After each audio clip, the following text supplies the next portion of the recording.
Miss Marvel की episode 1 खत्म हुई थी जब कमाला चुप छुपा के घर आती है और अम्मा के हाथों रज्ज की जलील होती है, लेकिन उसको सुपर पावर्स मिलने की इतनी ज्यादा खुशी होती है कि वो इस जलालत को ठंडा रूह अफ़ज़ा समझ के पी लेती है। और अगले एपिसोड में कमाला जाती है स्कूल और जो कारनामा रात को उसने कन्वेंशन में किया होता है उसका बस नहीं चल रहा होता, धमाले डालना शुरू कर दे। वो फेमस हो रही थी लेकिन असल में किसी को ये नहीं पता था कि कन्वेंशन में तबाही मचाने वाली कमाला ही थी। कन्वेंशन की किसी ने वीडियो बना ली और उसको वायरल करना शुरू कर दिया। वो वीडियो इतनी ज्यादा वायरल हो रही थी जितना पाकिस्तान में बीमारियों के टोटके व्हाट्सएप पर वायरल होते हैं। कमाला को अपनी पावर यूज करनी नहीं आती, इसलिए वो अपने दोस्त ब्रूनो के साथ मिलकर इन पावर्स को यूज करना सीखती है। और बाय द वे ब्रूनो इकलौता ऐसा बंदा है जिसको कमाला की इस राज का पता है। ये अपनी बिल्डिंग की छत पे चढ़ के बंदर के बच्चे की तरह यहाँ वहाँ छलांगे मारती हुई अपनी पावर्स को कंट्रोल करने की कोशिश करती है, उनको सीखती है। फिर मिस मार्वल की इस एपिसोड में नमाज भी दिखाते हैं कि मस्जिद में नमाज हो रही है। अगले हिस्से में मर्द साथ नमाज पढ़े, पिछले हिस्से में औरतें। इनमें कमाला भी नमाज पढ़ती है और वुजू और नमाज वो नेल पॉलिश लगा के करती है। अब तो ये मुझे बताने की जरूरत ही नहीं है कि नेल पॉलिश लगा के वुजू नहीं होता, पानी का नेल्स को टच करना जरूरी है। इस बात को कैसे इन्होंने इग्नोर कर दिया मुझे नहीं पता, लेकिन वो नेल पॉलिश के साथ नमाज पढ़ते हुए दिखाई जाती है। और नमाज के बाद मस्जिद से कमाला की दोस्त के जूते चोरी हो जाते हैं, विच इज #relatable। घर आने के बाद कमाला अपनी अम्मा से घर से भागने पर माफी मांगती है, लेकिन साथ ही फरमाइश भी डाल देती है कि किसी दोस्त के घर पे पार्टी हो रही है, ब्रूनो भी जा रहा है तो मुझे भी जाने दे।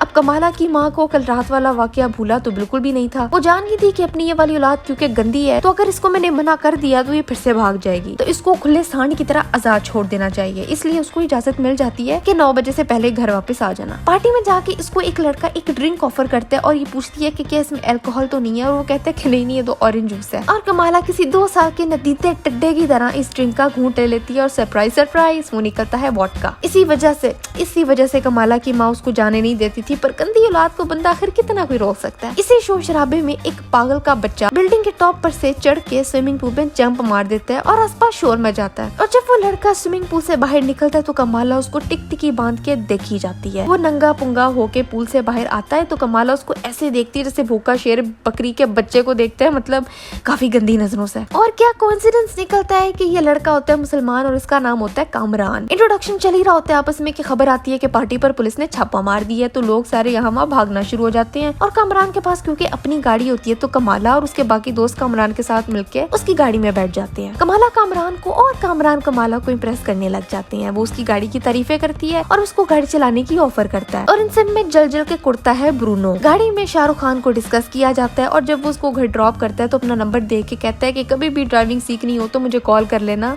आहो एडा तू बस ड्राइवर। कमाला पूरी पतीसी निकाल के नंबर ले लेती है और घर आके वो खुशी से नाचना शुरू कर देती है, जिससे हमें ये सीखने को मिलता है कि सिर्फ लड़के ही नहीं बल्कि इस एज में लड़कियां भी इक्वली डेस्परेट होती हैं। अगले दिन ब्रूनो जब स्कूल जाता है तो उसको पता चलता है कि उसका अगले सेमेस्टर कैलटेक में होगा जो कि कैलिफोर्निया में है और उसको ये शहर छोड़ के जाना होगा। छुट्टी के बाद वो कमाला से मिलता है ताकि अपनी बेस्ट फ्रेंड को ये भी बता सके कि वो जहाँ से जा रहा है और जितना टाइम उसके पास है वो उसकी पावर्स पर काम कर सके, उसको सिखा सके। लेकिन कमाला का दिमाग अब गटर में मैरिनेट होने लग पड़ा हुआ है, इसलिए वो ब्रूनो को फिटे मुंह करवाती है कि मैंने कोई पावर्स पे काम नहीं करना, मैं तो कामरान के साथ जा रही हूँ। यहाँ से वो कामरान के साथ जाती है रेस्टोरेंट। यहाँ बैठ के वो बहुत क्यूट बातें करते हैं शाहरुख खान के बारे में, हंस के बातें कर रहे हैं, फ्लर्ट कर रहे हैं। और इतनी देर में कमाला को अपना बड़ा भाई वहाँ नजर आ जाता है जो कि अपनी मंगेतर के साथ वहाँ आया होता है। उससे मुंह छुपाने की कोशिश वो करती है पर उसका भाई उसको देख लेता है और पूछता है कि ये लड़का कौन है जिसके साथ तुम बैठी हुई हो, जिस पर कमाला अपने ही भाई को टोपी करवाती है और बहुत बेहुदा टोपी कराती है कि ये हमारा कजन है। अब कमाला के भाई को समझ आ गई थी कि कोई उसका कजन वजन नहीं है बल्कि कमाला का पोटेंशियल बॉयफ्रेंड है, तो वो वक्ती तौर पर उसकी बात सुन लेता है और साइड पर हो जाता है। आई मीन फेयर इनफ, जब भाई खुद नामहरम औरत के साथ घूम फिर रहा है तो बहन को किस मुंह से रोकेगा। ठीक है ना, भाई अपनी जिंदगी जिए, बहन अपनी जिंदगी जिए। एटलीस्ट ये उन भाइयों की तरह नहीं है जो पूरी अपनी अयाशियों में जिंदगी गुजार देते हैं पर बहनों पर सारी पाबंदियां आती हैं। अब रात का डिनर कमाला, उसका भाई के मंगेतर, अम्मा अब्बा इकट्ठे करते हैं और बातों बातों में बात निकलती है पाकिस्तान इंडिया के पार्टीशन के टाइम की स्टोरीज की। कमाला की अम्मी को ये कहानियां सुनना बिल्कुल भी पसंद नहीं है, इसलिए वो उठ के चली जाती हैं। कमाला के अबू बताते हैं कि पार्टीशन के टाइम पे इंडिया से पाकिस्तान आने वाली ट्रेन कमाला की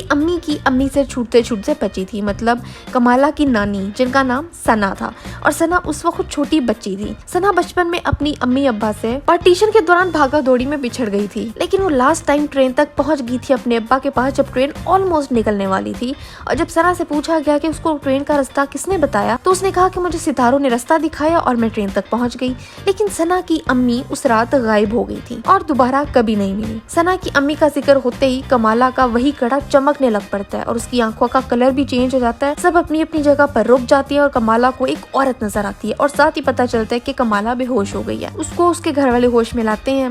बाद में वो अपनी नानी को कॉल करती है ताकि कड़े के बारे में पूछ सके, क्योंकि ये कड़ा उसको उसी सामान में से मिला था जो कि उसकी नानी ने उसको भिजवाया था। वो नानी से पूछती है कि ये कड़ा चमकता क्यों है। नानी ने बताया कि ये कड़ा मेरी माँ आयशा का है, मतलब कमाला की पड़नानी का। कमाला पूछती है कि आयशा वही है ना जो कि पार्टीशन के टाइम गायब हो गई थी। कमाला की नानी कहती है कि मैं तुम्हें और कुछ नहीं बता सकती इस बारे में, जो बता दिया बस वही इनफ है, और वो कमाला को मजीद कोई भी इन्फॉर्मेशन देने से इनकार कर देती है। दूसरा दिन होता है ईद का और कमाला तैयार होकर अपनी अम्मा से आईलाइनर लगवा रही होती है तो पूछती है कि नानी की अम्मी आयशा के साथ क्या हुआ था। ये सुन के कमाला की अम्मी गुस्सा हो जाती है और कहती है कि उस औरत की वजह से सारा खानदान बदनाम हुआ था और उसकी बदनामी की वजह से हमें पाकिस्तान छोड़ना पड़ गया था। तो तुम आइंदा इस बारे में कभी भी बात नहीं करोगी, तुम अपने काम से काम रखो। यहाँ से बिस्ती पूरी करवा के कमाला अपने घर वालों के साथ एक जगह जाती है जहाँ पे सारी मुस्लिम कम्युनिटी ईद मनाने पहुंची हुई होती है। वहाँ पे खाना होता है, कपड़े होते हैं, स्टॉल्स होते हैं, एक मेला होता है। यहाँ पर कमाला के खानदान के ना और भी लोग होते हैं और वो आंटियों के बीच में बैठ के अपनी पड़नानी आयशा के बारे में खबरें निकलवाने बैठ जाती है। वो आंटियां इसको बताती हैं कि आयशा को बहुत लोग जानते थे। उस औरत ने अपने खानदान वालों को कहीं मुंह दिखाने के लायक नहीं छोड़ा था।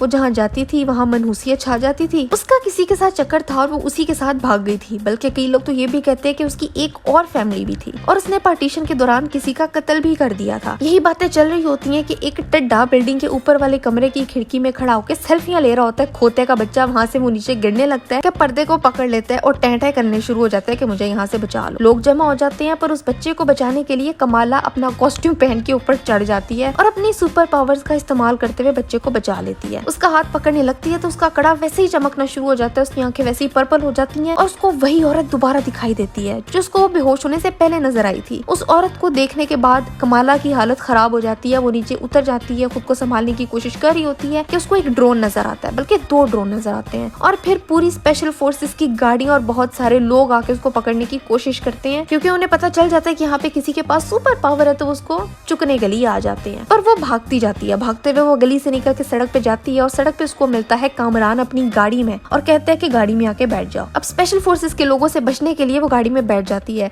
गाड़ी में बैठती है तो गाड़ी के पीछे से उसको आवाज आती है कमाला। पीछे देखती है तो उसको वही औरत बैठी हुई नजर आती है जो थोड़ी देर पहले उसको बिल्डिंग के ऊपर और बेहोश होने से पहले नजर आई थी। वही औरत उसको गाड़ी में बैठी उससे बातें कर रही होती है। ये देखे तो कमाला का तराई निकल जाता है और कामरान कहते हैं कि इनसे मिलो, ये मेरी अम्मी है। और वो औरत कहती है कि तुमसे मिलने का मुझे बहुत अरसे से शौक था। अब असल में कहानी यहाँ से शुरू होती है कि वो औरत कौन है। कामरान की अम्मी है, लेकिन वो 2 बार कमाला को नजर भी आ चुकी हैं और मेरा ख्याल है कि इस औरत का उस कड़े से कोई बहुत ही गहरा ताल्लुक है। अगली एपिसोड के रिव्यू में जल्दी ले आऊंगी। इस बार थोड़ा सा लेट हो गया था, लेकिन यहाँ से कहानी बहुत इंटरेस्टिंग हो रही है। ये थी एपिसोड नंबर 2। तुम्हें इस एपिसोड में अगर कोई चीज ऐसी नजर आई है जो मुझसे मिस हो गई है तो वो मुझे नीचे लिखो। और आज के लिए बस इतना ही था। मैं मिलती तुमसे अगली वीडियो में एक नए टॉपिक के साथ।